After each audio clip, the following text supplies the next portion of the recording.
What's up, everybody? This video is gonna be 5 things that I love about Portland and 5 things I hate about Portland. So stay tuned.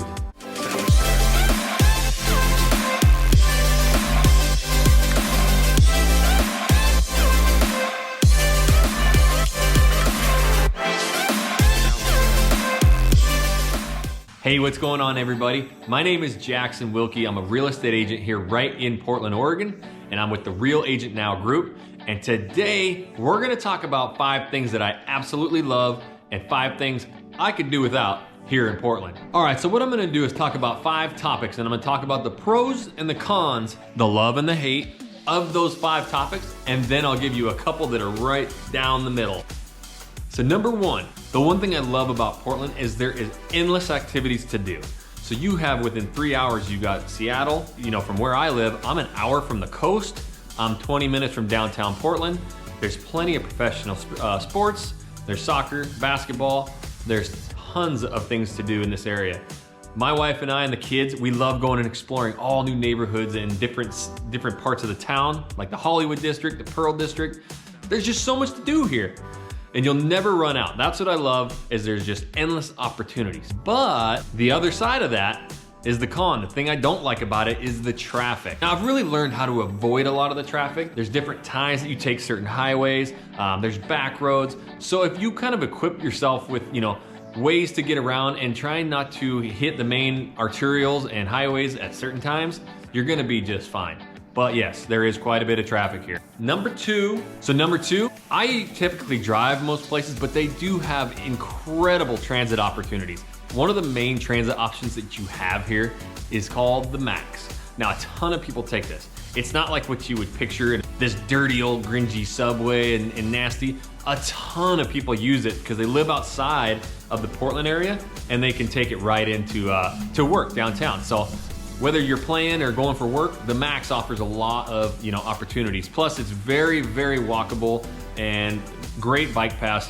Basically anywhere you go. Like the Pearl District is one of the highest walkable scores and bikeable scores. So there's some really good opportunities to just walk, ride bikes, and obviously catch the Max. But the con to that is actually the Max and some of the transit prices have gone up. But that's not really a bad thing because it actually goes back into making sure that all the transit options here are better. Better path, better pizza, Papa John's, no. But it actually helps, get nicer trains and help with the bike paths and all that stuff. So number 3, it is so beautiful here. It is green for days. There's mountains. It's just gorgeous. There's rivers, streams, and you'll basically anywhere you go around and look, it's gonna be very, very green. Now, I really like that, and it provides a ton of really cool mountainous and hiking trails. And like I said, the coast is really close, but why is it so green? Because of the con. It rains a ton here. Yep, it rains here and hails. I'm from, the Northwest, so I'm used to rain. In fact, where I came from, it snowed all the time. So the fact that it actually just rains here in the winter doesn't bother me much at all. And it's not like it's a torrential downpour all day. Some days it just kind of drizzles and then it goes away, but at least allows you to go outside. So yeah, it does rain a lot here, but it won't be as much as actually closer to the coast or like Seattle, which is right on the coast. They get considerable amounts of rain compared to us. Number 4, okay, I love food and beer. That is like what I really, really love. I could go for a beer right now. But there are over 40 different breweries right here. I mean, this is the Mecca. This is where it all started. Bridgeport Brewery was actually the first craft brewer that there was. And it was originated in the mid-80s. In fact, there's the brewery blocks down in the Pearl District. I did a video on that, so you go ahead and watch that one. But there are just tons of breweries. And they all kind of compete with each other, not just with beer, but with food and activities to do with the family and the kids. So that's one of the funnest things we like to do. You go get a really good meal, a good beer, the kids can go play because they'll have some kind of playroom or something. But the breweries, and not just the breweries, there are some of the best food carts you'll find, like the BG Food Cartel right by where I live in Beaverton. There's over 30 different carts there. There's a lot of different subsections of Portland Metro that's gonna have food carts, and that's where you'll find some of the most unique but best food you'll find. The con to that, with some of these neighborhoods that have really good walkable scores, great food, restaurants, bars, the home prices have shot up. So that's the one thing I don't really like about it here, is that the cost of living from where I'm from is definitely quite a bit more expensive to live in these areas. But when you think about living on the West Coast, whether it's California, or even our neighbors to the north in Seattle, we actually rank considerably lower when it comes to the cost of living. So actually with the median income of a family, the cost of living compared to the other Western cities, we actually rank pretty low, but it's definitely skyrocketed the prices of the homes a little bit. All right, and number 5, one thing that I really love about Portland is the unique culture it brings. There are people from all different walks of life here.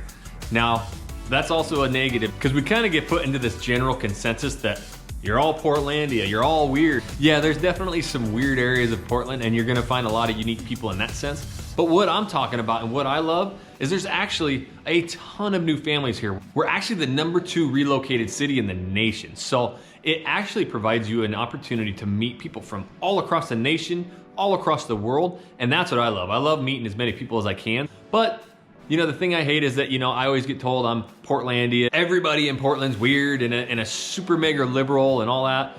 It's not like that, You're gonna find some of that, yes. But to be honest, there's so many new people here that, a lot of that is just hearsay from outside. All right, now I gotta work right down the middle of the line. These could go either way. So I gave you my top 5 things that I love and hate, but there's a few things that can really go right down the middle. Let's talk about the weed. To me, I'm in a neutral position. It doesn't really bother me, but I can totally see how you could go one way or the other. It's good because, well, it's legal here, so you don't have to do it illegally. If you like smoking marijuana, there's about 1 million shops everywhere. And they're usually right by a taco stand. But anyways, weed is legal here, so you can smoke it and you don't have to hide it. And I can see how that could be a con, If you're not really into marijuana, you're gonna be seeing it a lot more than you're really used to. So, like I said, I'm in the middle, doesn't bother me either way. So number 2 that's right down the middle is definitely could go either way. So right here in Portland, there's no sales tax. So it's kind of nice because the price you see on the sticker at the store is the exact price you pay. If you're not used to that, it could be a little weird. So that's kind of cool is that the price you see is what you're actually paying for. But if you don't have sales tax, well, then you got higher income tax. And yes, so we'll have a little bit higher income tax to kind of cover the loss of not having the sales tax there. And the last one that's right down the middle, and this is an argument between me and my wife a lot, is gas. Yes, gas. You have to have somebody pump your gas here in Portland. Well, about to get my gas pump for me. The pro of that is if it's rainy, because it does rain here, you don't even have to get out of your car. You just pull right up, someone pumps it for you, and you're done. Oh, and you always have to turn your vehicle off. But you gotta wait for somebody. You could pull up and there could be 3 spots open and there's like 2 guys working and you'll wait for like 5 minutes for them to come up. And then you wait and wait. How are you? Just fill up regular, please. I'd rather just get out and pump it myself. If you're my wife and you like to just pull up and have somebody pump your gas for you, you got that. Anyways, I really hope you enjoyed this video. Like I said, I'm a local real estate agent here who just shoots tons of videos like this. And I also shoot a lot of videos about particular neighborhoods around here and cost of living in Portland. So make sure you go and subscribe. And there's that little bell. If you click that and click the notifications on, you'll be notified whenever these videos do come out. I'd love to see your comments down below. I know I'm gonna get all different kinds of comments, but that's cool. I'll be watching and trying to reply to as many as I possibly can. Like I said, I'm a real estate agent, so if you're thinking about relocating here, give me a call, shoot me a message, email, anything. I'd be more than happy to help you. Till the next video, I'll see you around. Well, it is pretty cold and I don't have to get out, so that is a plus.